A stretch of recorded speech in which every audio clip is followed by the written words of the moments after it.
l'adaptation. Alors, merci beaucoup. Et puis, voilà, de nous parler le titre de ta présentation, Géopolitique du climat. Merci François, merci d'être avec nous. Je te donne la parole. Merci. Merci beaucoup, Jean. Merci à tous de m'avoir invité effectivement à vous parler en cette fin d'après-midi des implications et des ramifications géopolitiques de la question climatique, implications géopolitiques qui sont évidemment aujourd'hui mises à l'avant-scène par la guerre en Ukraine, dont je dirai un mot à la fin de ma présentation, mais qui en réalité sont évidemment, ont des ramifications beaucoup plus profondes. Et je crois que véritablement un tournant qui s'est opéré auprès des dirigeants, mais aussi dans l'opinion publique ces dernières années, est qu'on réalise que la question du changement climatique n'est pas uniquement une question d'environnement, mais est aussi une question matricielle pour ce qui concerne les grands enjeux politiques que ce siècle va devoir affronter.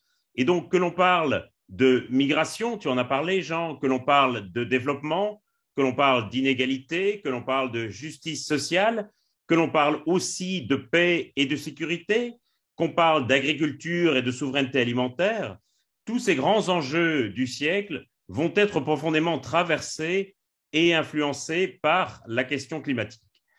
Et je pense que c'est le défi aussi en termes de décision, en termes de choix collectifs auxquels nos sociétés sont confrontées, c'est qu'il n'est plus possible aujourd'hui de parler du changement climatique comme d'un problème à part que l'on pourrait traiter indépendamment des autres sujets. Aujourd'hui, l'enjeu, c'est vraiment de faire sortir le climat de la case dans laquelle il était souvent cantonné et de réaliser à quel point tous nos grands choix collectifs au XXIe siècle doivent sans doute être dessinés à l'aune de la question du changement climatique. Alors, je vous propose de parler à peu près 1 heure ou un peu moins, de manière à ce que nous ayons le temps pour des questions et, je l'espère, des réponses à l'issue de l'exposé. Et je vous propose de diviser cet exposé en 4 parties. D'abord, de faire un petit point sur quelques points qui me semblent importants à retenir dans la dernière livraison du rapport du GIEC. Vous savez que le groupe 2 qui travaille sur les impacts, l'adaptation et la vulnérabilité a publié son rapport il y a maintenant 3 semaines de cela. Donc, j'y ai contribué et je vous présenterai quelques-uns des points qui me semblent particulièrement saillants dans ce rapport. Ensuite, j'aborderai la question des impacts humains du changement climatique, c'est-à-dire des questions de migration, des questions de paix et de sécurité, des questions de survie de certains territoires, et j'essaierai de montrer quelles sont les conséquences géopolitiques des impacts du changement climatique. Ensuite, je m'attacherai à la question des négociations internationales et de nos efforts pour réduire nos émissions de gaz à effet de serre, en montrant notamment où sont les blocages géopolitiques dans la négociation. Et puis enfin, je dirai naturellement un mot sur la guerre en Ukraine. On sent bien que quelle que soit l'issue de cette guerre, elle va reconfigurer l'ordre mondial et les relations internationales. Et donc, j'essaierai de dire un mot des implications qu'on peut déjà entrevoir pour les questions de politique énergétique et plus globalement de politique climatique. Alors voilà, je vais partager mon écran à certains moments, notamment pour vous montrer quelques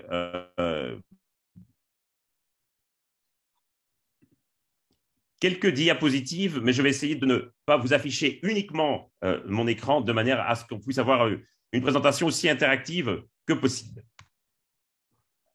Donc, tout d'abord, que retenir du nouveau rapport du GIEC, en particulier pour ses aspects géopolitiques? La première chose que j'ai envie de mentionner ici, c'est l'impératif de l'adaptation. Je pense que le débat sur le changement climatique, en tout cas en France et plus globalement en Europe, reste encore largement centré sur les questions d'atténuation et nous sommes encore dans une sorte de perspective, peut-être pas vous qui connaissez déjà le sujet, mais en tout cas certainement nos dirigeants et l'opinion publique, nous sommes encore dans une perspective centrée sur la réduction de nos émissions de gaz à effet de serre, comme si les impacts du changement climatique allaient arriver aux autres avant de nous toucher. Et ce que dit le rapport du GIEC, c'est que nous ne pouvons plus désormais parler des impacts du changement climatique au futur.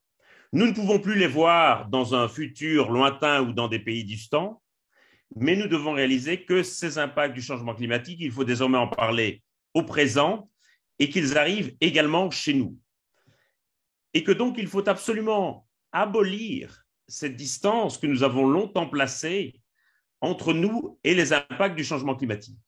J'ai envie de dire que nous avons longtemps considéré les impacts du changement climatique de la même manière que nous considérions le coronavirus lorsqu'il était encore cantonné à Wuhan, c'est-à-dire comme quelque chose de lointain, de distant, qui ne nous affecterait pas. On a vu l'erreur tragique que c'était. Un petit bruit dont je n'ai pas identifié la provenance. Je pense que quelqu'un doit avoir son micro ouvert. Il faudrait que tout le monde ferme le micro, surtout ceux qui ont des bruits parasites. Voilà, ça semble terminé. Et donc, je dis que nous sommes encore, je crois, largement dans une optique où l'on considère un peu les impacts du changement climatique de la même manière que nous considérions le coronavirus lorsqu'il était encore cantonné à Wuhan, c'est-à-dire comme une menace lointaine qui n'allait pas nous toucher. On a vu l'erreur tragique que cela a été avec le coronavirus. Les événements extrêmes de l'été dernier, qu'il s'agisse des inondations en Allemagne et en Belgique, des vagues de chaleur au Canada, des incendies dans le sud de la France, mais aussi en Turquie et en Grèce, ou encore à l'heure actuelle, des inondations catastrophiques à Sydney, doivent nous alerter sur le fait que nos sociétés sont très impréparées à faire face aux impacts du changement climatique et que nous sommes très en retard en matière d'adaptation. Il n'est plus possible de laisser l'adaptation aux seuls pays du Sud aujourd'hui, et c'est également un impératif pour les pays industrialisés. Ça, je crois que c'est un message fort qui ressort de ce rapport. Autre message qui me paraît extrêmement important, c'est la nécessité de sortir d'une logique binaire en ce qui concerne le débat public sur le changement climatique. Je suis frappé de la manière dont les médias ou une bonne partie des gens présentent encore la lutte contre le changement climatique comme une question binaire en termes de gagner ou perdu. Est-ce que nous allons réussir à gagner la bataille contre le changement climatique? La COP26 est la dernière chance pour sauver le climat.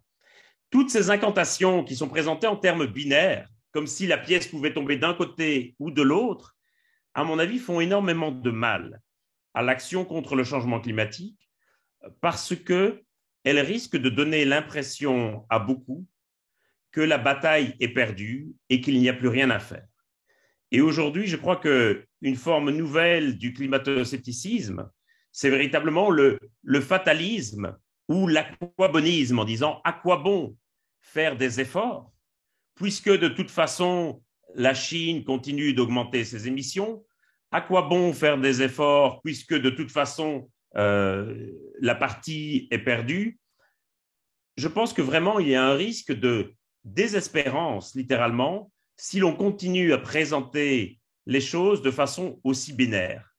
Parce que ce que nous dit le rapport du GIEC, c'est qu'évidemment, nous avons encore la possibilité de déterminer quelle sera la hausse de température que nous connaîtrons de notre vivant, mais surtout que chaque dixième de degré compte et que donc chaque tonne de CO2 que nous n'envoyons pas dans l'atmosphère, ce sont des souffrances et des dommages épargnés pour des populations entières, pour des régions entières.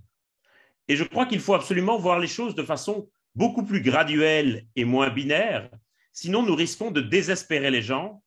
Et il faut aussi admettre que si on doit raisonner en termes de gagner ou perdu contre le changement climatique, d'une certaine manière, nous avons déjà perdu la partie puisque le changement climatique engagé est irréversible. Et donc l'enjeu maintenant, c'est sur les dixièmes de degré supplémentaires que nous allons prendre, et chaque dixième de degré est accompagné d'impacts plus dévastateurs les uns que les autres. Et donc ça me paraît vraiment très important à intégrer. D'autant plus que nous ne sommes pas dans une relation linéaire entre les hausses de température et les impacts humains du changement climatique. Et je pense que c'est peut-être une faiblesse qu'on a commise par le passé, c'était d'établir une sorte de lien de corrélation directe entre l'ampleur des impacts du changement climatique et l'ampleur des impacts humains et des transformations sociales que ça allait impliquer. C'est ça, par exemple, en matière de migration, qui a conduit certains rapports à faire toute une série de projections du nombre de réfugiés climatiques futurs qui étaient fondées non pas sur la réaction des gens, non pas sur leur perception des impacts du changement climatique, mais bien sur les modèles climatiques de projection des impacts. Je crois qu'il est très important de pouvoir aborder cette non-linéarité entre la question des impacts, des impacts climatiques et des transformations sociales, des réactions humaines. Notamment parce que ces réactions et ces transformations sociales dépendent très largement des perceptions que les gens ont des impacts du changement climatique, ce qui est évidemment très différent de l'impact du changement climatique lui-même. Dans les recherches empiriques que nous menons, notamment en Afrique subsaharienne, beaucoup de migrants indiquent qu'ils ont migré parce qu'ils avaient l'impression qu'il pleuvait moins qu'auparavant, alors même que les relevés météorologiques indiquent plutôt une augmentation des précipitations au cours des dernières années. Et donc, nous ne devons jamais oublier que les gens fondent leurs décisions non pas sur l'information climatique à laquelle ils n'ont d'ailleurs souvent pas accès, mais sur leur perception des impacts du changement climatique. Et ceci est évidemment essentiel à prendre en compte lorsque nous devons décider de politiques d'adaptation. L'autre élément qui me paraît important quand on considère cette non-linéarité, c'est aussi le fait que parfois de très faibles impacts du changement climatique suffisent à déclencher d'énormes transformations sociales, précisément parce que nous ne sommes pas face à une relation linéaire. Et à l'inverse, des impacts très importants du changement climatique dans une société très résiliente ne vont pas déclencher de transformations sociales importantes ou irréversibles.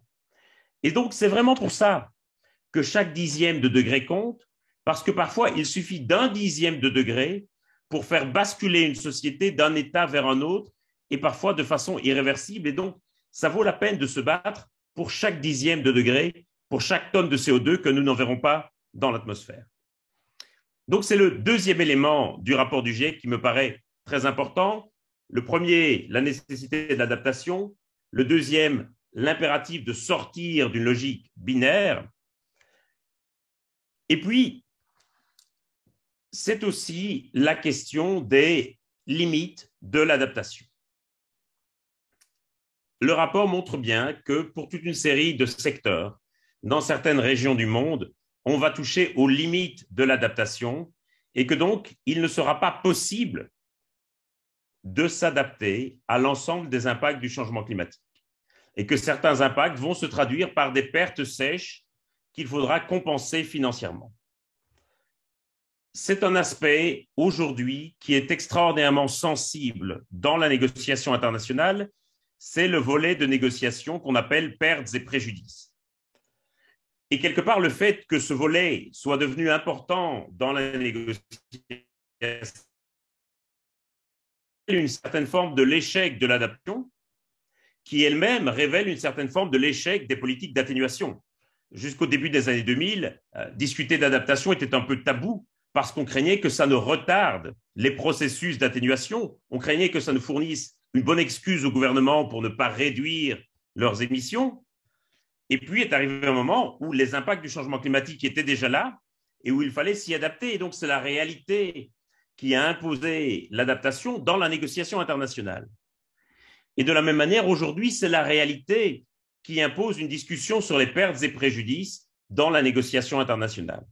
Il ne sera pas possible de s'adapter partout, il ne sera pas possible de s'adapter à tout, et donc il va falloir compenser pour les pertes liées au changement climatique que ces pertes soient des pertes tangibles et donc qui puissent être évaluées monétairement, ou que ces pertes soient des pertes intangibles. On pense à la dispersion de certaines populations, à la perte de culture, de tradition, de langue maternelle. Et donc, par rapport à ces pertes intangibles, il va falloir aussi les quantifier pour la faire entrer dans la négociation sur les pertes et préjudices.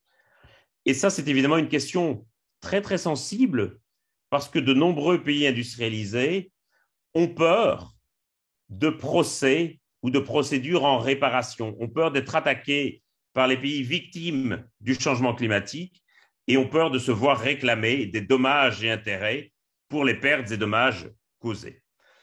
Et donc, je crois que ce rapport devrait avoir une grande importance, notamment à la COP27, où cette question des pertes et préjudices sera assez centrale et où, évidemment, ceux qui plaident pour cette compensation auront une base scientifique sur laquelle s'appuyer. Dernier élément qui me paraît absolument marquant dans le rapport, c'est la question des inégalités. On savait déjà que le changement climatique avait le potentiel de creuser les inégalités, à la fois les inégalités nord-sud, mais aussi les inégalités au sein d'une même société, parce que typiquement, cela va être les populations les plus vulnérables, les plus pauvres, les plus âgées, les moins instruites, les moins connectées, les moins informées, les plus marginalisées aussi. Bref, les plus vulnérables vont être plus durement touchés par les impacts du changement climatique, notamment parce qu'ils habitent généralement dans des zones plus exposées aux risques naturels. Ça, nous le savions déjà. Mais ce que le rapport met en évidence de façon très claire, c'est qu'une société plus inégalitaire est aussi une société plus vulnérable aux impacts du changement climatique.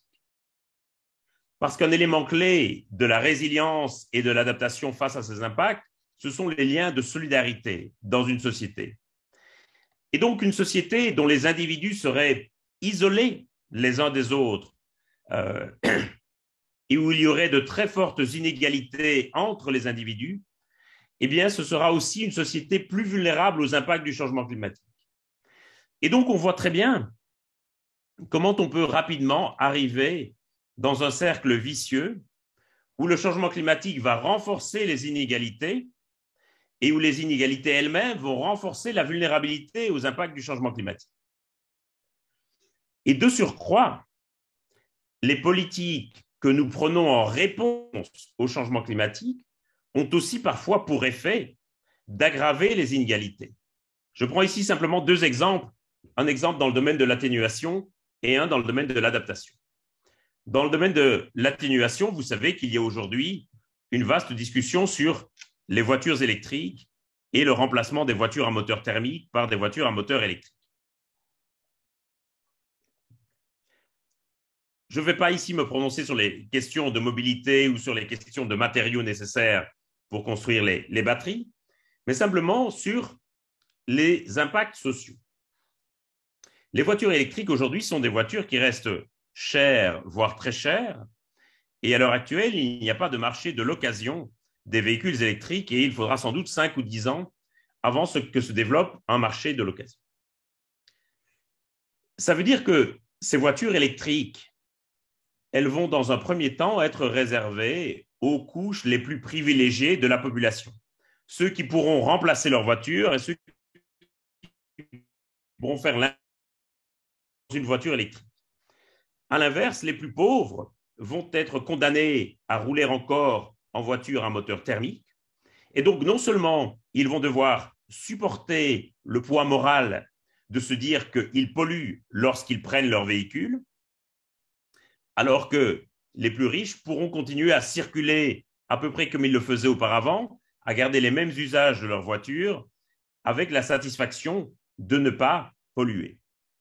Et donc, les plus pauvres vont devoir d'abord supporter le poids de cette culpabilité, notamment le regard social sur eux, mais vont de surcroît faire face à de plus en plus d'interdictions et de restrictions de circulation, et également à une pression fiscale de plus en plus forte sur l'essence et les carburants fossiles. Et donc, on voit bien que, dans un premier temps, en tout cas, le remplacement du parc automobile par des véhicules électriques a le potentiel de renforcer les inégalités au sein d'une société. De la même manière, si je prends un exemple en ce qui concerne l'adaptation, les assureurs aujourd'hui vont proposer de plus en plus de produits d'assurance contre les impacts du changement climatique. Nul doute que les plus riches, ceux qui ont des biens onéreux à assurer, vont pouvoir évidemment souscrire à ces polices d'assurance climat. Par contre, les plus pauvres risquent malheureusement de ne pas avoir les moyens de souscrire à ces assurances et donc de se retrouver non assurés lorsqu'ils vont être touchés par un événement climatique extrême. Et donc, on voit bien comme nos réponses au changement climatique ont aussi la capacité d'accroître les inégalités et donc de renforcer le cercle vicieux dont je parlais tout à l'heure. C'est pour cela qu'aujourd'hui, les politiques climatiques doivent absolument être accompagnées de politiques sociales pour veiller à ce qu'elles ne créent pas d'inégalités dans la société. Sinon, effectivement, on sera directement dans ce cercle vicieux. Et donc, il y a une véritable nécessité pour les politiques climatiques à intégrer la question sociale. Et c'est pour cela qu'il est essentiel de ne pas voir le climat comme une sorte de problème à part que l'on pourrait traiter indépendamment de problèmes économiques, sociaux ou politiques. Au contraire, il faut vraiment voir le climat comme une question matricielle. Voilà, je crois, les 4 éléments les plus saillants du deuxième volet du 6e rapport d'évaluation. Et ça nous amène naturellement à discuter d'emblée des impacts humains du changement climatique et de comment le changement climatique va se poser aussi en des termes qui vont quelque part redéfinir la géopolitique à laquelle nous étions habitués. Et lorsqu'on discute de géopolitique, on a encore tendance volontiers à discuter de rapports de puissance autour de l'environnement, mais où l'environnement serait un objet de politique. Et je pense que le changement fondamental apporté par le changement climatique, c'est que désormais la Terre devient littéralement un sujet de politique, et notamment au travers des différents impacts humains et de la manière dont le changement climatique va affecter nos sociétés d'un point de vue politique et social. C'est d'abord un enjeu de sécurité, et ça nous est évidemment tragiquement rappelé par la guerre en Ukraine et quelque part l'attribution du prix Nobel de la paix en 2007, conjointement à Al Gore et au GIEC, nous rappelle que la lutte contre le changement climatique est aussi une lutte pour la paix et pour la stabilité. Pourquoi est-ce que le changement climatique a un tel potentiel de conflictualité, notamment parce qu'il va affecter les ressources de base d'une grande partie de la population mondiale. Vous voyez sur ce graphe, et on pourrait en montrer beaucoup d'autres du même type, que même de faibles anomalies de température de l'ordre d'1 demi-degré résultent en une plus forte occurrence de guerres civiles en Afrique. Et aujourd'hui, en Afrique, il y a de nombreuses tensions, de nombreuses conflictualités qui sont directement liées à la compétition pour les terres et donc qui se trouvent directement liées à la dégradation des sols liée au changement climatique. En Afrique subsaharienne, comme je l'ai dit, environ la moitié des ménages dépendent de l'agriculture vivrière de subsistance comme première source de revenus. Ce type d'agriculture, vous le savez sans doute, est extraordinairement vulnérable à toute variation de la température ou de la pluviométrie. Ça veut dire que dès qu'il fait un peu plus chaud ou dès qu'il pleut un peu moins, eh bien, cela veut dire que les familles perdent l'élément premier de leur subsistance. Et qu'alors, il y a différentes options qui vont s'offrir à elles. Certaines vont envoyer un ou plusieurs de leurs fils à la ville dans l'espoir qu'ils trouvent un boulot et donc un revenu complémentaire qui permettra de faire vivre sa famille. D'autres vont se mettre à la recherche d'autres terres. Et c'est là où, que ce soit au Nigeria, dans le nord du Burkina Faso ou autour du lac Tchad, on a aujourd'hui toute une série de foyers d'insécurité et de tensions liés à des questions foncières, liées à des questions d'usage des terres. À cela s'ajoute le fait que de nombreux bergers nomades doivent aujourd'hui modifier leurs itinéraires de transhumance à cause aussi de la dégradation des sols. Et que lorsqu'un troupeau va passer sur un champ, eh bien les récoltes vont être détruites en l'espace de quelques heures et que donc le paysan verra le travail d'une année réduit à néant en quelques heures et on imagine bien les conflits et les tensions que cela peut engendrer. C'est ça aussi qui provoque au Burkina Faso comme autour du lac Tchad un regain de fondamentalisme, de djihadisme et de terrorisme. On a aujourd'hui de nombreux groupes terroristes liés de près ou de loin à Boko Haram qui sont en train de prospérer dans la région simplement parce qu'ils vont parvenir à recruter de jeunes hommes en proposant aux populations dont les terres sont convoitées de protéger leurs terres en échange de nouvelles recrues. On voit très bien dans le Sahel en particulier qu'il sera impossible d'assurer la stabilité de la région, qu'il sera impossible de lutter efficacement contre la progression du djihadisme si nous ne traitons pas aussi les questions de changement climatique et d'adaptation aux impacts du changement climatique. Et si l'opération Barkhane a échoué, vous savez que la France s'est récemment retirée du Mali, c'est notamment parce que l'opération a traité le symptôme, c'est-à-dire le regain de djihadisme et de terrorisme, sans traiter le mal lui-même et qu'on sait qu'aux racines de cette insécurité, il y a les impacts du changement climatique et l'insécurité économique que le changement climatique provoque pour de très nombreuses familles. Et donc, véritablement, un monde plus chaud sera aussi un monde plus violent. Et ça me paraît très, très important de le souligner, notamment au moment aujourd'hui où un conflit pose toute une série de questions en Ukraine autour de nos politiques climatiques et de nos politiques énergétiques.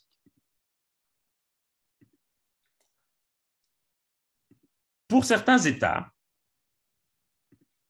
c'est même plus qu'un enjeu de sécurité, c'est carrément un enjeu de survie. Toute une série de petits territoires insulaires, comme Tuvalu, comme Nauru, comme les îles Marshall, comme Kiribati, comme les Maldives, sont des territoires de très faible élévation, avec un point culminant à 2 ou 3 mètres au-dessus du niveau de la mer. Donc, littéralement, tout le pays se trouve au ras de l'eau. Et évidemment, la hausse du niveau des mers fait peser une menace réelle sur ces territoires, notamment quant à la question du déplacement possible de la totalité de leur population. Certains de ces pays sont aujourd'hui en train d'envisager la nécessité à terme de potentiellement devoir déplacer une partie de leur population. Vous aurez peut-être vu que l'Indonésie, il y a quelques mois, à la fin de l'année dernière, avait décidé de déplacer sa capitale Jakarta de l'île de Java vers l'île de Bornéo et donc de construire une capitale nouvelle pour le pays, simplement parce qu'ils savent que Jakarta sera à terme inondée de façon permanente, à la fois à cause de la hausse du niveau des mers, mais aussi à cause des pompages dans les nappes phréatiques qui affaissent littéralement la ville. Ce qui est intéressant, au-delà de la question humaine et humanitaire dans ces territoires insulaires, c'est aussi la question que cela pose au droit international. Et cette question, elle consiste simplement à savoir si un pays qui viendrait à perdre son territoire pourrait conserver sa qualité d'État. Et comme l'illustre ce Conseil des ministres sous-marins organisé par le gouvernement des Maldives en octobre 2009, il y a aussi une menace sur l'existence même de l'État. Pourquoi? Simplement parce que depuis le traité de paix de Westphalie en 1648, nous avons toujours lié la notion d'État à la notion de territoire habité en permanence. Le territoire reste aujourd'hui un des critères fondamentaux du traité de Montevideo sur la reconnaissance des États dans le droit international. Est-ce que cela veut dire qu'un pays qui viendrait à perdre son territoire perdrait aussi de ce fait sa qualité d'État? On a là une question tout à fait nouvelle pour le droit international. Le droit international connaît de la disparition politique de certains États, qu'on songe à la Tchécoslovaquie ou à la Yougoslavie, mais par contre, le droit international ne connaît pas du tout de la disparition physique de certains États. Alors, qu'est-ce qui se passerait? On peut imaginer que ces pays insulaires perdent tout simplement leur qualité d'État et donc perdent aussi leur siège aux Nations Unies et que leur population devienne apatride. Ça paraîtrait évidemment terriblement injuste, mais c'est aujourd'hui la solution la plus logique. Une deuxième option serait qu'un pays accepte de céder une partie de son territoire à ces États insulaires et qu'en quelque sorte on déménage l'État. La dernière fois que l'on a tenté ce type d'opération, c'était en 1948, et les conséquences géopolitiques de cette décision se font toujours ressentir aujourd'hui. Et on voit mal à l'heure actuelle quel pays serait prêt à céder une partie de son territoire aux États insulaires pour qu'ils y redéploient leur État. Reste alors une troisième option qui apparaît tentante aujourd'hui, c'est la possibilité de créer des États déterritorialisés, des sortes d'États virtuels qui permettraient à la population de conserver leur citoyenneté, même s'il était dispersé aux quatre coins du monde. Mais ici, nous faisons évidemment vaciller un des piliers fondamentaux de l'ordre international tel que nous le connaissons. C'est-à-dire que nous ouvrons la voie à des États déterritorialisés et que nous ne faisons plus du territoire la condition première d'un État. Ce qui veut dire que ça créerait un précédent dont d'autres pourraient éventuellement s'inspirer. On imagine très bien que les Kurdes, qui possèdent un peuple et des dirigeants, mais pas de territoire, n'hésiteraient pas à déclarer la création d'un État kurde, par exemple. Et donc, de la réponse à cette question, qui est loin d'être anecdotique, va dépendre la manière dont l'ordre international va se reconfigurer et on va avoir là des conséquences géopolitiques absolument importantes. Autre question majeure en termes de géopolitique, c'est évidemment la question des migrations. Le changement climatique aujourd'hui est devenu un facteur majeur de migration et de déplacement à travers le monde. Vous voyez à l'écran les chiffres pour l'année 2020. En 2020, il y a 30 millions de personnes qui ont été déplacées à la suite d'événements météorologiques extrêmes liés aux conditions climatiques, qu'il s'agisse de cyclones, qu'il s'agisse d'inondations, qu'il s'agisse de sécheresse ou d'incendies. 30 millions de personnes, pour vous donner un ordre d'idée, c'est environ 3 fois plus que le nombre de personnes déplacées en 2020 par des conflits et par des violences. Et chaque année, année après année, nous avons environ 25 millions de personnes qui sont déplacées par des événements climatiques extrêmes. Et chaque année, ce chiffre est 2 à 3 fois plus important que le nombre de personnes qui sont déplacées par des guerres ou par des violences. On a volontiers tendance à faire de ces migrations une sorte de nouvelle catégorie migratoire qui viendrait s'ajouter aux réfugiés dits politiques protégés par la Convention de Genève et aux migrants dits économiques. Et aujourd'hui, il faut bien reconnaître que le débat public en France et en Europe et toutes nos politiques d'asile et d'immigration sont largement organisées autour de cette dichotomie entre réfugiés politiques d'un côté et migrants économiques de l'autre. Et donc la tentation serait évidemment forte d'imaginer que ces migrations climatiques constituent une sorte de troisième catégorie, une catégorie additionnelle. Mais la réalité, c'est que, là encore, le climat n'est pas un motif à part, séparé des motifs économiques, sociaux ou politiques, et qu'il y a des influences très, très importantes entre ces différents motifs de migration, et qu'aujourd'hui, d'un point de vue empirique, il n'est plus vraiment possible de ranger les gens dans une catégorie en fonction de leurs motifs de migration, sauf dans des cas extrêmes comme celui de la guerre en Ukraine ou dans des cas de catastrophes naturelles.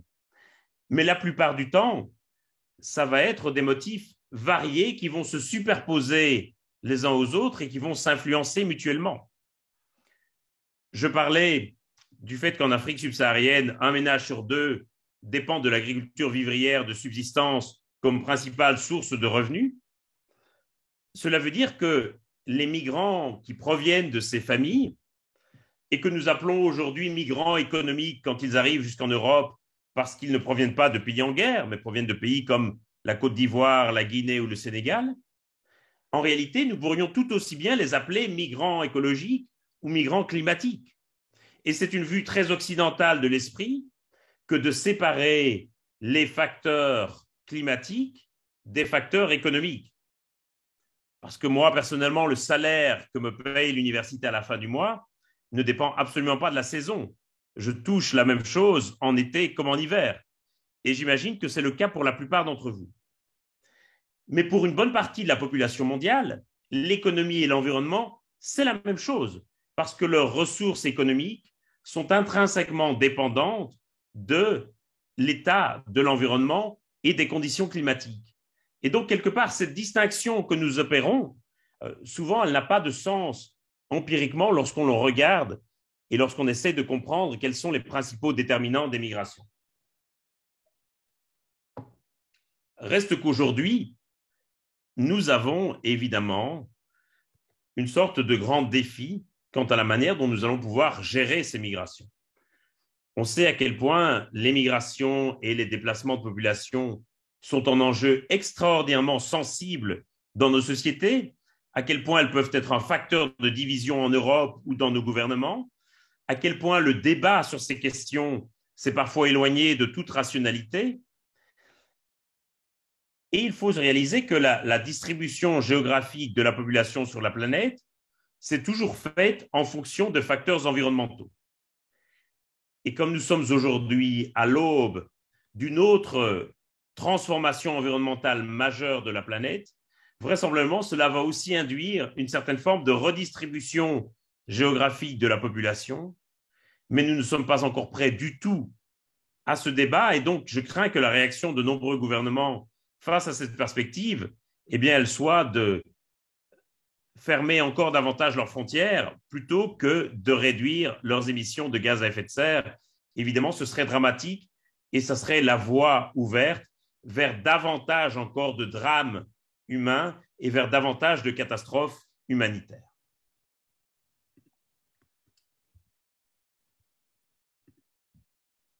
Autre impact fondamental du changement climatique, c'est la question des territoires et c'est une question qui est mobilisée en particulier par la hausse du niveau des mers. Je vous ai mis ici à l'écran une carte un peu apocalyptique où sont indiquées en rouge les zones qui seraient inondées si toutes les glaces du Groenland fondaient et si donc il fallait s'attendre à une hausse du niveau des mers de l'ordre de 6 à 7 mètres. Et vous savez que les derniers rapports que l'on a au sujet de l'Arctique ne sont guère rassurants quant au rythme de fonte engagé.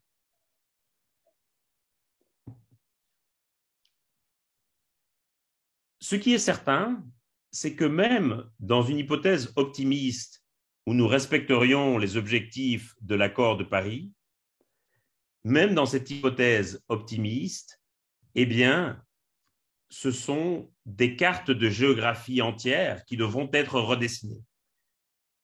Parce que le contour des continents va changer, parce que certaines frontières, qui ont notamment été fixées parfois en fonction d'éléments naturels, vont changer. Et donc, la hausse du niveau des mers et plus globalement le changement climatique va littéralement redessiner les cartes de géographie. Et certains pays vont perdre des quantités considérables de territoire. Même si la hausse du niveau des mers est limitée à 1 mètre d'ici 2100, on estime par exemple qu'un pays comme le Vietnam perdrait 24 000 km² de superficie, c'est-à-dire à peu près 10% de sa superficie. Imaginons à quel point cette question risque de devenir conflictuelle. Parce que, bien sûr, il serait possible d'installer sans doute certaines digues au Vietnam pour protéger certains morceaux de la côte, mais globalement, il va falloir abandonner certains territoires à la hausse du niveau de la mer. Et ça pose une vraie question en termes de souveraineté nationale et de souveraineté territoriale. Que veut encore dire la souveraineté lorsque votre territoire se dérobe littéralement sous vos pieds, non pas à cause d'actions que vous avez posées vous-même, mais à cause d'actions posées par d'autres à l'autre bout de la planète sur lesquelles vous n'avez quasiment aucune prise.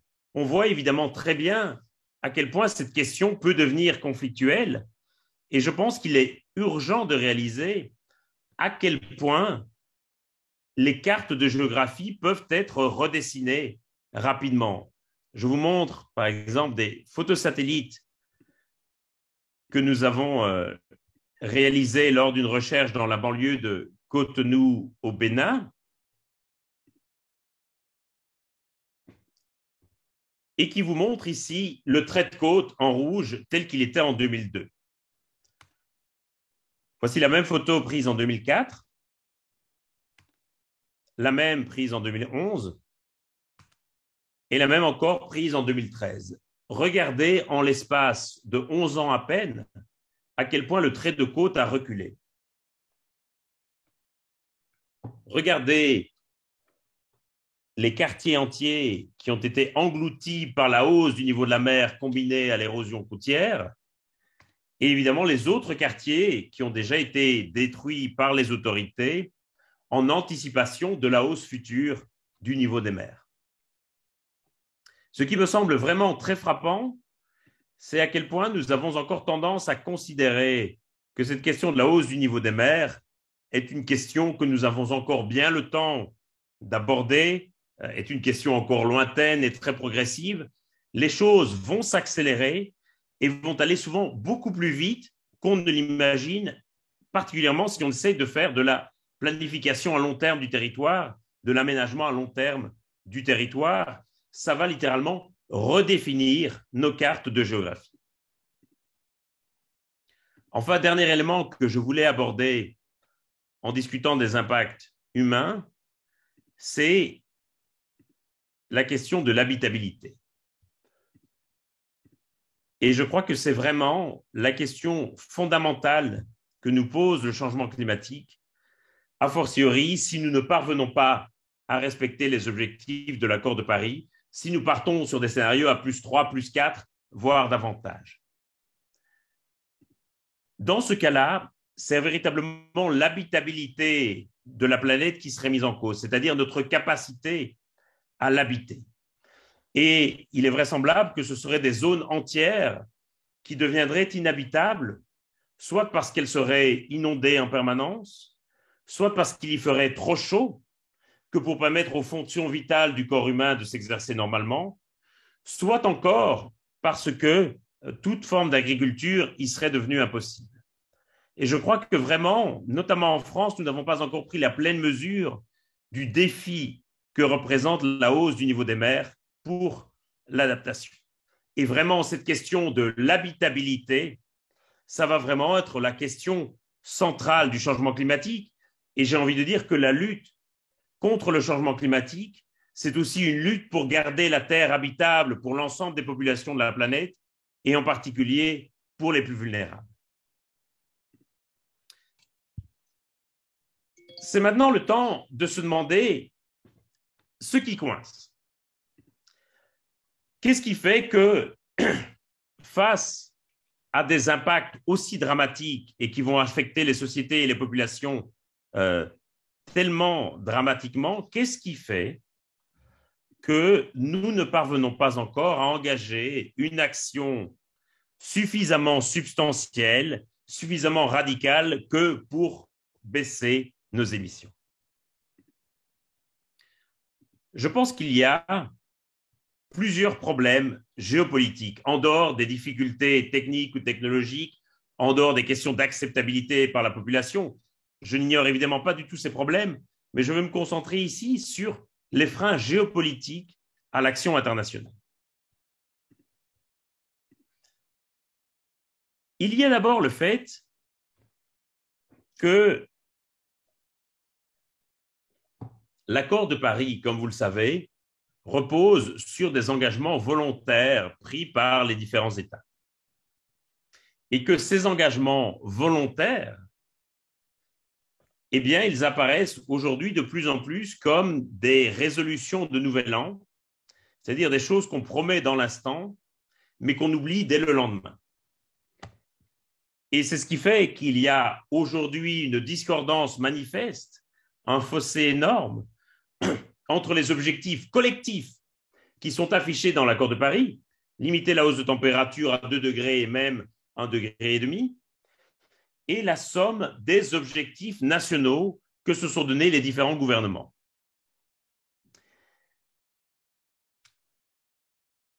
Aujourd'hui, véritablement, on est dans une logique de promesses perpétuelles et on a presque l'impression que ces promesses remplacent l'action contre le changement climatique. Et donc, moi, je suis inquiet de voir comme dans le débat public, on donne parfois trop d'importance aux COP. Et on dit parfois, est-ce que la COP 26, est-ce que la COP 27 va pouvoir sauver le climat? On parle de la COP de la dernière chance. Comme si la COP en elle-même, comme si la négociation internationale en elle-même avait la capacité d'engager la réduction des émissions de gaz à effet de serre. Alors que la réalité, c'est que ces négociations internationales ne sont que des chambres d'enregistrement des actions engagées par les États et par les entreprises. Et que le problème, c'est que, comme elles sont beaucoup des chambres d'enregistrement, eh bien, s'il n'y a aucune action qui est engagée à la base par les gouvernements ou par les entreprises, eh bien, nous sommes alors dans ce cas-là condamnés à être déçus en permanence du résultat des COP. Et je crois que ça produit un effet absolument délétère sur l'opinion publique parce que ça donne l'impression à l'opinion publique que quelque part, les efforts entrepris sont vains s'il n'y a pas d'accord international. Mais il faut bien réaliser que cet accord international viendra des actions engagées par les gouvernements et par les entreprises et que s'il n'y a pas d'action, forcément, le résultat de la COP sera décevant. Et aujourd'hui, effectivement, on est un peu dans un cycle de promesses perpétuelles. Promesses qui, de surcroît, sont données avec des horizons temporels très lointains.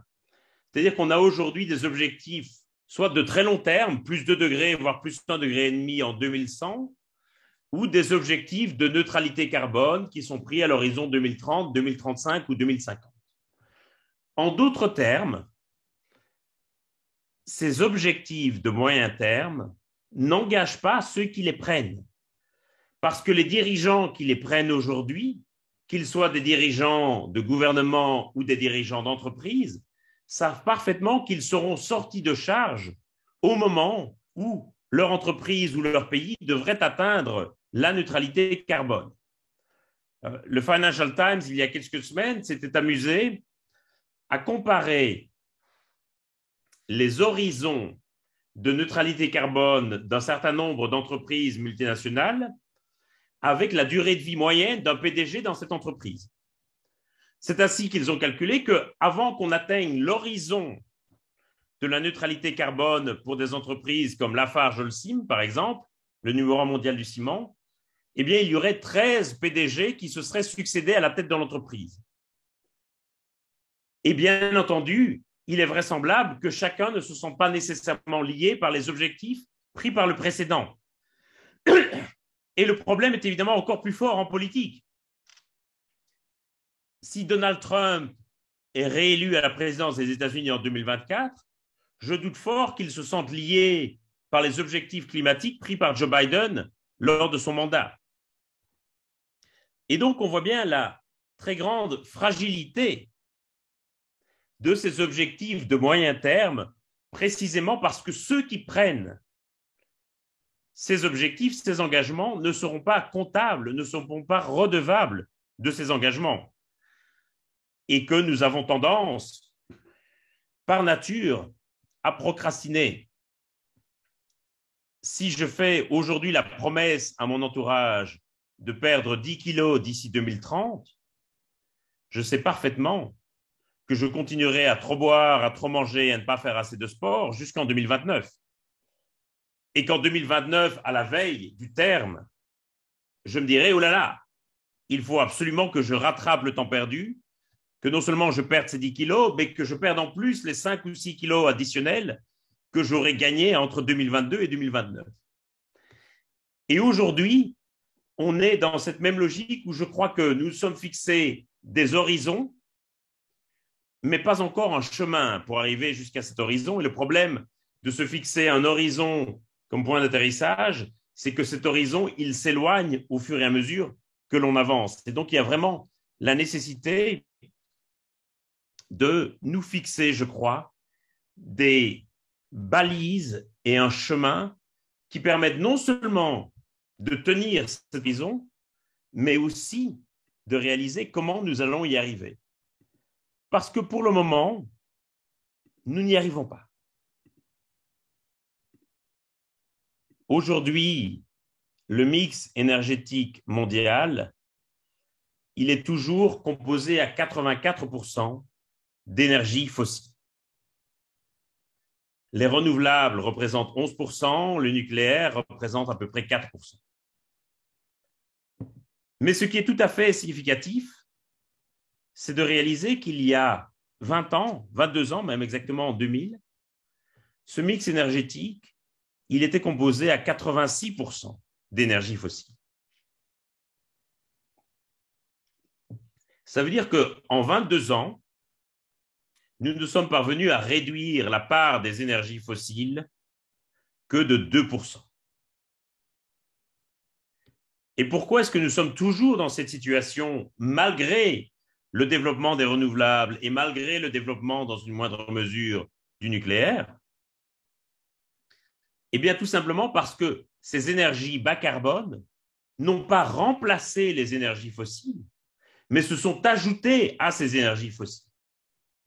Et c'est, je crois, la très grande difficulté que nous avons aujourd'hui, c'est de réaliser que les efforts entrepris par certains pays sont compensés par l'augmentation de la consommation énergétique dans beaucoup d'autres pays. On le voit très bien sur ce graphique. Sur ce graphique, vous avez les émissions de CO2 qui sont représentées pour 5 années données. Pour 1800, pour 1850, pour 1900, pour 1960 et pour 2019. Chaque petit carré que vous voyez à l'écran représente 10 millions de tonnes de CO2. Si j'avais voulu vous montrer la totalité des émissions de CO2 depuis 1800, plutôt que 5 années choisies, eh bien, j'aurais dû vous montrer 18 diapositives recouvertes entièrement de petits carrés. Et une bonne partie de ces petits carrés sont toujours dans l'atmosphère au-dessus de nous, puisque vous savez que le dioxyde de carbone a une durée de vie qui dépasse un siècle. Mais ce qui est surtout intéressant en termes de géopolitique, c'est de regarder les couleurs des petits carrés et donc de regarder l'origine géographique de ces émissions. Entre 1960 et 2019, nous avons multiplié nos émissions de gaz à effet de serre par 4 environ. Nous sommes passés de 9 milliards de tonnes de CO2 à 36 milliards de tonnes. En 1960, il y a 60 ans, l'Europe représentait encore 42% des émissions de gaz à effet de serre. 60 ans plus tard, en 2019, elle ne représentait plus que 15%. Et elle ne représentait plus que 15%, pas du tout parce qu'elle avait réduit ses émissions. Il y a davantage de petits carrés bruns en 2019 qu'en 1960, mais parce que d'autres régions du monde avaient considérablement augmenté leurs émissions, et évidemment singulièrement l'Asie, qui était passée de 16% des émissions en 1960 à 48% des émissions en 2019. Ce que ça veut dire, c'est que le futur de la lutte contre le changement climatique, il ne va pas tellement se jouer à Paris, Bruxelles, Washington, Tokyo ou Pékin, mais il va se jouer à Mexico, à Jakarta, à Lagos, au Caire ou évidemment à Delhi. Ce sont les choix énergétiques, les trajectoires de développement que vont choisir ces pays qui vont déterminer dans une large mesure notre capacité à atteindre ou non les objectifs de l'accord de Paris. Et le problème, c'est qu'à l'heure actuelle, nous ne nous tracassons pas suffisamment des trajectoires d'émissions qui sont suivies par ces pays. Nous ne nous tracassons pas suffisamment des choix énergétiques qui sont posés par ces pays. Nous sommes aveuglés par un certain nombrilisme ou nationalisme qui veut que notre effort et même la discussion sur les politiques climatiques soit exclusivement centrée sur nos émissions territoriales et où chaque pays va essayer d'arriver à la COP avec le meilleur bilan possible en ce qui concerne la réduction de ses propres émissions. Mais la réalité, c'est que le climat se fiche éperdument de savoir si les émissions sont produites à Paris, à Jakarta ou au Caire. Et que si nous restons dans cette logique où chacun essaie de réduire ses propres émissions de son côté, eh bien, ça veut dire que beaucoup de pays en développement n'auront pas d'autre choix que celui de suivre une trajectoire très carbonée s'ils veulent assurer leur développement, parce que beaucoup d'entre eux ont un sous-sol rempli d'hydrocarbures.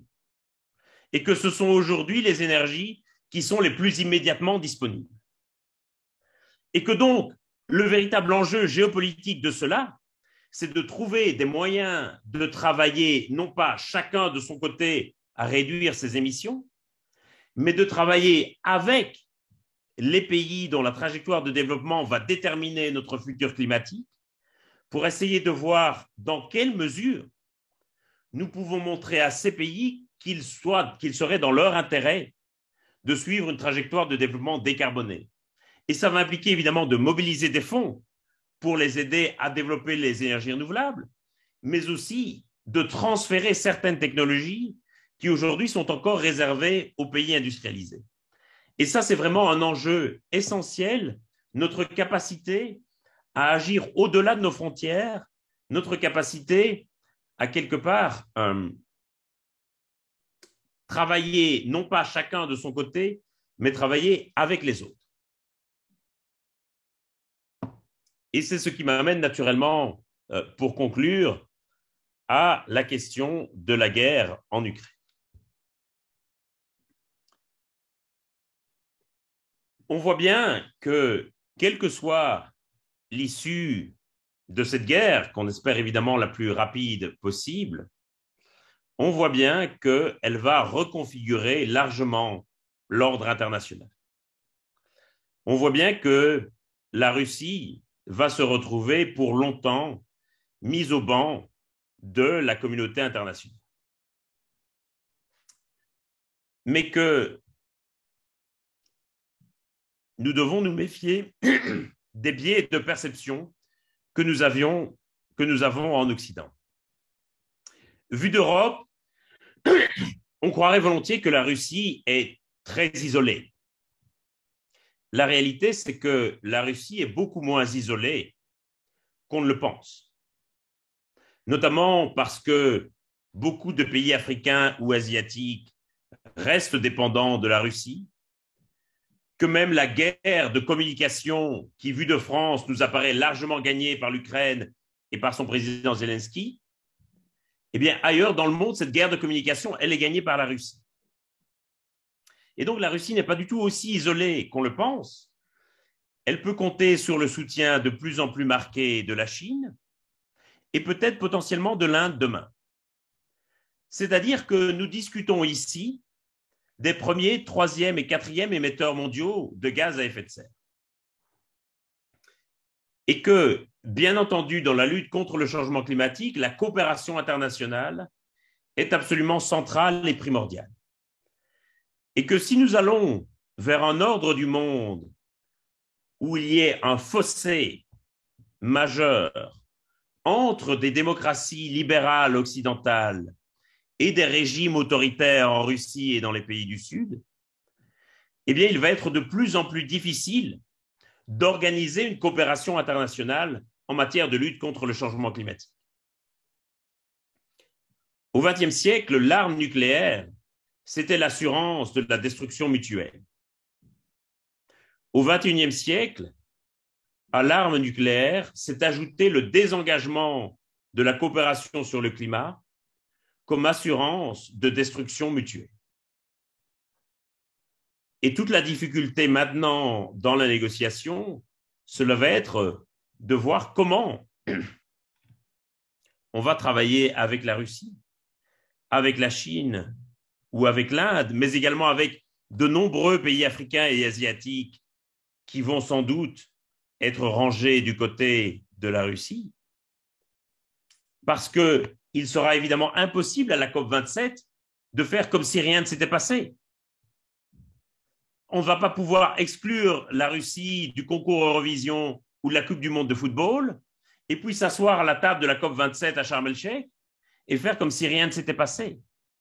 Et donc, il y a un grand point d'interrogation, une énorme épée de Damoclès qui pèse aujourd'hui sur la coopération internationale en matière de lutte contre le changement climatique.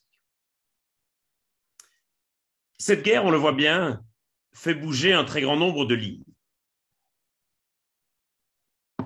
Elle fait bouger un grand nombre de lignes en ce qui concerne la défense européenne, en ce qui concerne l'élargissement, en ce qui concerne peut-être les politiques d'asile et d'immigration, et sans doute aussi en ce qui concerne les politiques énergétiques. Et aujourd'hui, la priorité des États occidentaux, c'est de se passer des hydrocarbures russes, c'est-à-dire de cesser de financer une guerre que nous voulons arrêter par ailleurs le plus vite possible.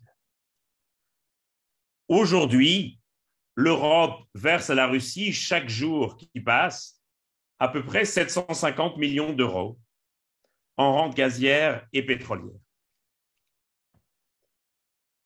Et beaucoup, à l'occasion de cette guerre, découvrent la situation de très grande dépendance dans laquelle nous nous retrouvons face à la Russie ou face à d'autres régimes autoritaires. Il faut ici dire les choses clairement, je crois. C'est que si pendant 20 ans, nous avons été à ce point complaisants avec Vladimir Poutine, si pendant 20 ans, nous avons fermé les yeux sur ses exactions, si nous n'avons rien dit lorsqu'il a envahi la Tchétchénie, si nous n'avons rien dit lorsqu'il a annexé la Crimée, puis le Donbass, si nous n'avons rien dit quand il empoisonnait littéralement ses opposants politiques, si nous n'avons rien dit quand son allié Loukachenko détournait un avion de ligne européen, si nous n'avons rien dit quand ce même Loukachenko, il y a quelques mois, précipitait des milliers de migrants comme chair à canon sur les barbelés de la frontière polonaise, si nous n'avons rien dit pendant 20 ans, si nous avons laissé faire Vladimir Poutine, si nous l'avons conforté dans son sentiment de toute puissance, c'est parce que nous voulions garder de bonnes relations avec notre dealer d'hydrocarbures. Nous nous retrouvons aujourd'hui dans une position absurde où nous allons chercher à saisir les biens et fortunes d'oligarques qui se sont tous enrichis grâce au gaz et au pétrole et donc avec notre propre argent. Si nous avions engagé la sortie des énergies fossiles il y a 20 ou 30 ans, comme nous aurions dû le faire en raison de la menace climatique, eh bien, nous ne serions pas là où nous en sommes aujourd'hui. Et aujourd'hui, on voit bien que la guerre apparaît comme l'argument suprême pour que de nombreux pays remettent en question, remettent en cause leur politique énergétique. Et il est frappant de voir à quel point, dans le débat public, les spécialistes du climat disent maintenant la même chose que les spécialistes de défense et de sécurité. C'est-à-dire que notre dépendance aux hydrocarbures constitue non seulement une menace climatique, mais aussi une menace géostratégique et aussi une menace de crise sociale vu l'envolée des factures énergétiques et des prix à la pompe. Si aujourd'hui, la sobriété énergétique qui était encore vue il y a quelques mois à peine, comme un retour en arrière, comme une récession à l'âge des cavernes où on allait s'éclairer à la bougie, aujourd'hui, cette sobriété énergétique apparaît non seulement comme une sorte d'obligation morale, mais comme un enjeu géostratégique fondamental. Et on va dire aux gens de baisser un peu la température chez eux, de diminuer leur vitesse sur l'autoroute pour quelque part réduire notre dépendance au gaz et au pétrole russe. Et donc, c'est très frappant de voir à quel point on assiste, je crois, à une sorte de virage réaliste de l'écologie politique et combien toute une série de préconisations qui étaient faites pour lutter contre le changement climatique, aujourd'hui deviennent aussi des préconisations pour garantir la paix et la stabilité. Et donc, est-il possible que cette guerre amène véritablement la transition énergétique que nous n'avons pas su faire, en tout cas pas su faire suffisamment rapidement par le passé? C'est possible. Mais j'ai envie de dire, de la même manière qu'il est possible qu'il y ait aussi un retour en arrière. On parle aujourd'hui de rouvrir certaines mines de charbon en Allemagne ou en Pologne pour éviter des ruptures d'approvisionnement si on devait se passer du gaz et du pétrole russe. Certains pays sont en train de troquer un régime autoritaire contre un autre. C'est ainsi que l'Allemagne se tourne vers le Qatar pour son approvisionnement en gaz. C'est ainsi que les États-Unis se tournent vers le Venezuela pour leur approvisionnement en pétrole. Si vous me passez l'expression, c'est troquer la peste contre le choléra. Et donc, on voit bien qu'il y a une véritable nécessité aujourd'hui de sortir de cette dépendance des énergies fossiles, aussi pour des questions de pouvoir d'achat et surtout pour des questions stratégiques de paix et de sécurité. Parce qu'un autre impact et une autre crise qui arrive certainement derrière la guerre en Ukraine, c'est, je le crains, une crise alimentaire d'ampleur, en voyant à quel point de nombreux pays africains sont absolument dépendants d'importations de blé en provenance de Russie et d'Ukraine. La Somalie, par exemple, qui est un pays notoirement sujet à des famines et notoirement instable, importe 100% de son blé en provenance de Russie et d'Ukraine. Des pays comme l'Égypte ou comme le Soudan, c'est-à-dire des pays qui ont connu au cours des dernières années des soulèvements populaires importants motivés par l'inflation du prix des denrées alimentaires et par la pénurie de certains aliments, eh bien le Soudan et l'Égypte sont dépendants du blé russe et ukrainien à plus de 70%. Et je crois véritablement qu'il y a ici un enjeu dont on n'a pas encore pris la pleine mesure, c'était la capacité des crises alimentaires et des pénuries à déstabiliser aussi certains pays. On sait que ça a été le cas dans le passé. On sait que la Révolution française, au départ, est motivée par une famine dans les campagnes, bien avant que d'être motivée par la lutte contre les privilèges de la monarchie. On sait que les printemps arabes sont aussi déclenchés par une inflation des prix sur les marchés alimentaires. Et donc, nous pourrions nous retrouver à nouveau, suite à la guerre en Ukraine, dans des situations d'instabilité chronique, simplement parce que nous ne sommes pas face à une relation linéaire et qu'il faut appréhender la non-linéarité des choses et le fait que parfois de petites augmentations de prix ou de légères pénuries peuvent suffire à déstabiliser certaines sociétés. Et malheureusement, la guerre en Ukraine pourrait en cascade déstabiliser certains autres pays ou certaines autres régions du monde. J'ai malheureusement l'impression que nous ne sommes encore qu'au début de l'histoire, alors que nous voudrions déjà être à la fin. Voilà, je vais m'arrêter ici pour qu'on ait un quart d'heure de questions et de réponses. Et je vous remercie beaucoup pour votre attention et pour votre présence nombreuse. Merci. Merci beaucoup, François. Bon, je prends la main puisque Jean n'a pas pu rester puisqu'il avait lui-même une conférence à donner de son côté. Je sais, nous en avons alors, beaucoup, il y a déjà beaucoup de questions sur le fil de discussion. Mais peut-être une que je voudrais prendre, enfin, c'est pas vraiment une question, c'est une demande tout de suite. S'il y a quelqu'un qui demande, est-ce que la conférence pourra être mise en replay? Oui, Alors, bien sûr, aucun en ce qui problème de nous mon côté. concerne, oui, pour Météo et Climat, elle a été enregistrée, donc ça sera possible. Donc, sous réserve que vous soyez d'accord, effectivement, donc Il n'y a elle aucun pourra, problème de mon côté. donc pour tout le monde, cette conférence pourra être mise en replay sur le site de Météo et Climat. Alors, je vais peut-être essayer de reprendre certaines des questions. J'avais prévu plus qu'on travaille plutôt en levée de main, mais vu ce qu'il y a déjà sur Oui, j'en vois. le Je fil. les ai vus s'accumuler au fur et à mesure de la présentation. Voilà. Bon, on peut essayer de prendre la. Alors, il y a la première question qui avait été posée, c'est est-ce que vous pensez que beaucoup de promesses non tenues ne sont pas aussi dues à de puissants lobbying des climato-sceptiques qui se disent maintenant climato-réalistes? Bien entendu.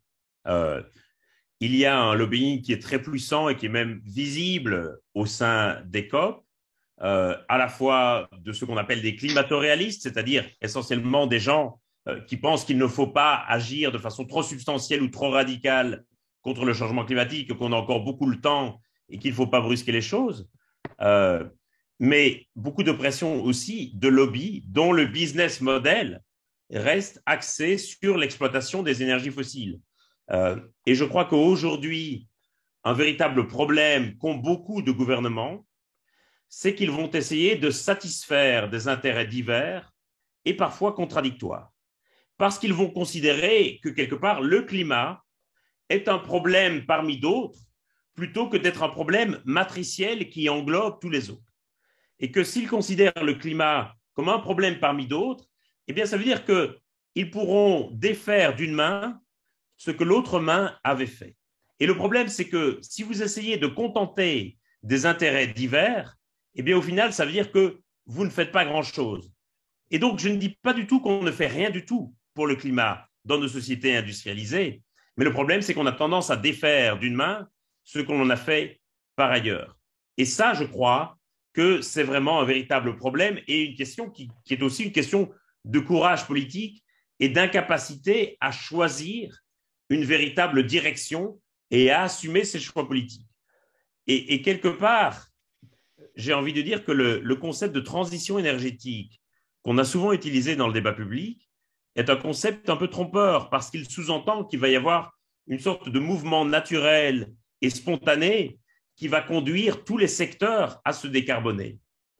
Mais la réalité, c'est que ce mouvement ne sera pas naturel et spontané parce qu'il va y avoir des perdants dans cette transition et que ces perdants vont être déterminés à s'accrocher avec la dernière énergie, à la dernière pépite de charbon et la dernière goutte de pétrole pour ne pas que les choses changent ou pour qu'elles ne changent pas trop rapidement. Et donc, il ne faut pas, je crois, minorer ou sous-estimer l'importance des forces qui vont ramer en sens contraire. Alors, j'ai vu passer une autre question aussi qui posait le problème spécifique, qui questionnait sur le problème spécifique de l'Inde, puisque enfin, sa capacité vraiment à faire exploser le système, vu ses capacités encore de développement à venir, oui, visiblement inquiète beaucoup. Bien sûr, et c'est logique. Et moi aussi, je suis évidemment inquiet.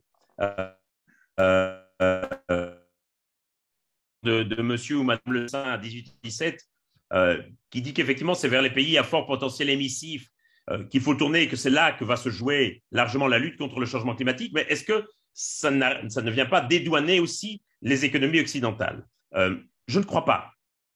Parce qu'aujourd'hui, un élément qui dédouane beaucoup et qui est beaucoup utilisé pour dédouaner les économies occidentales, c'est précisément de dire oui, mais la France, ce n'est que 1% des émissions de gaz à effet de serre. C'est un argument que vous avez déjà forcément entendu. Et plus nous allons avancer dans le temps, plus la part de la France dans les émissions globales de gaz à effet de serre va être réduite. Dans 10 ou dans 15 ans, on va dire oui, mais à quoi sert-il d'agir en France puisque ce n'est que 0,5% des émissions globales de gaz à effet de serre? Mais je crois qu'il faut pouvoir dire que la responsabilité des pays occidentaux, elle dépasse largement leurs frontières, en raison à la fois du passé colonial de beaucoup, et cette question de la colonisation et de l'héritage colonial est reconnue dans le deuxième volet du rapport du GIEC, en raison de leurs émissions importées. Il faut rappeler que les émissions importées, ça représente à peu près 40% de l'empreinte carbone de la France, mais aussi en raison de notre poids politique et économique au-delà de nos frontières, à la fois en termes d'influence diplomatique, mais aussi en termes d'influence économique via des multinationales qui sont très émettrices de gaz à effet de serre.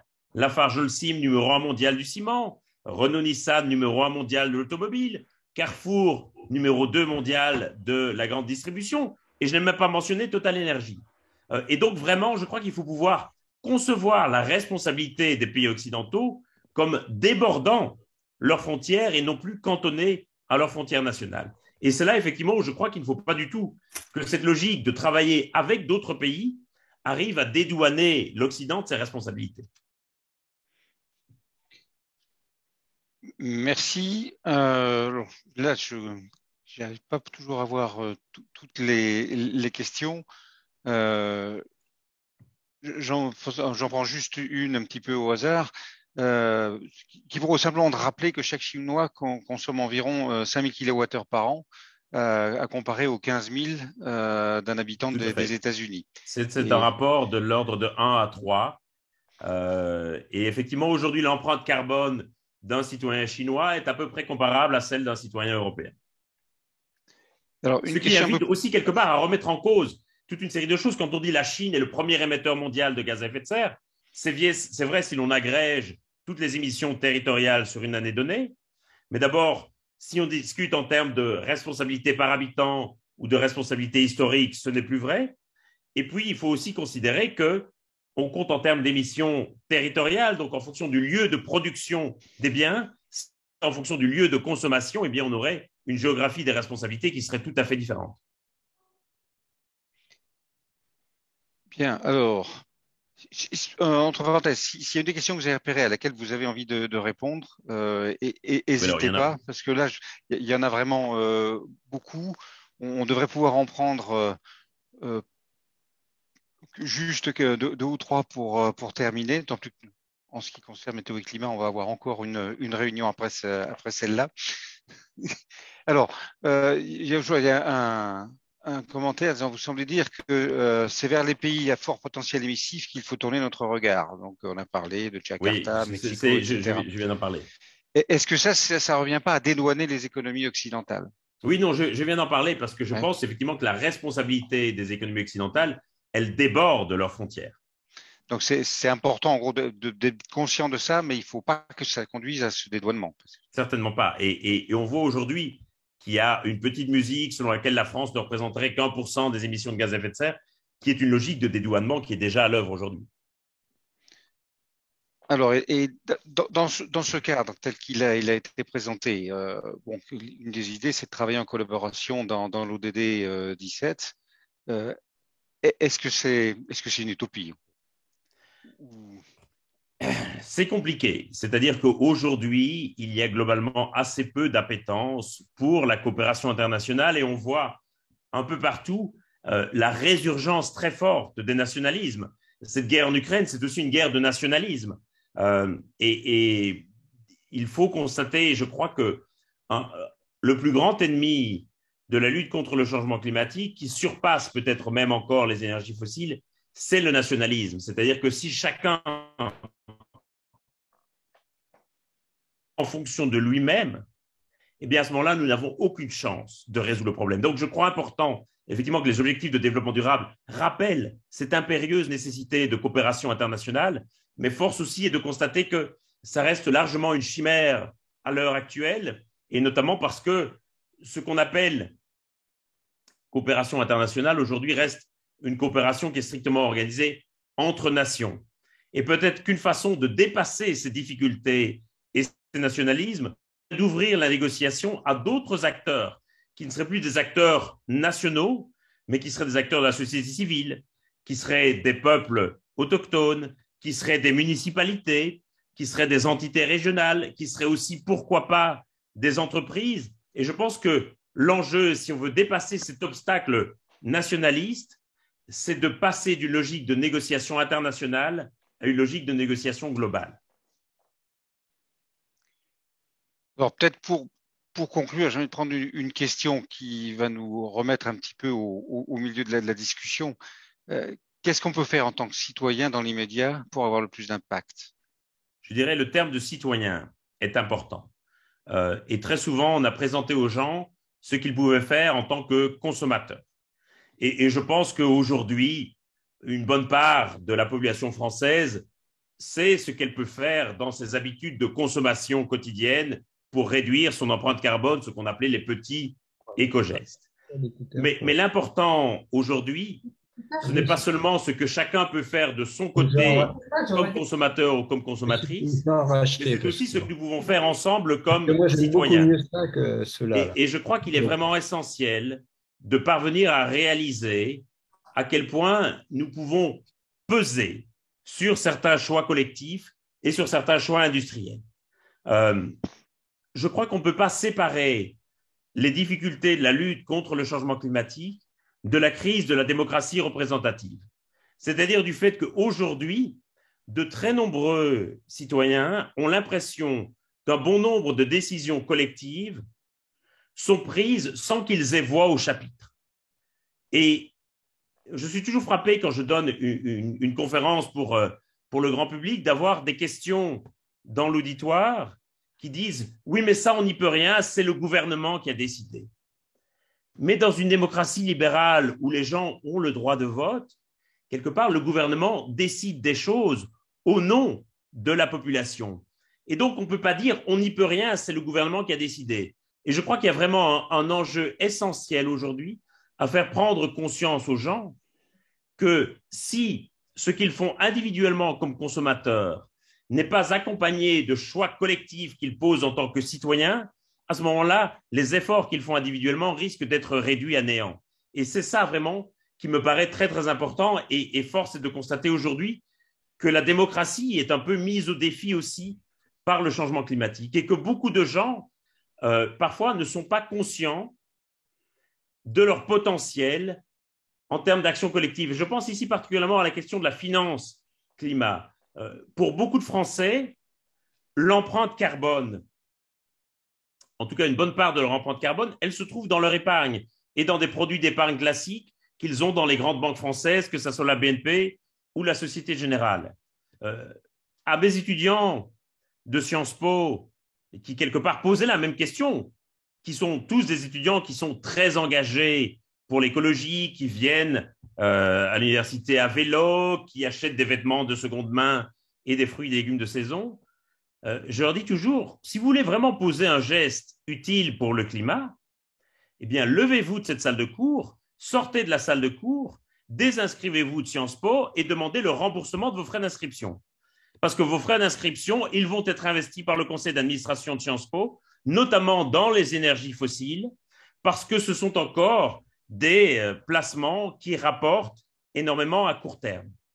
Alors évidemment, aucun étudiant ne s'est jamais levé et désinscrit de Sciences Po parce que je l'y avais incité lors de mon cours, mais c'est une façon de faire prendre conscience aux gens, je crois, du pouvoir qu'ils ont en tant que citoyens sur les choix collectifs. Et vraiment, ça me paraît être un aspect essentiel aujourd'hui dans la lutte contre le changement climatique.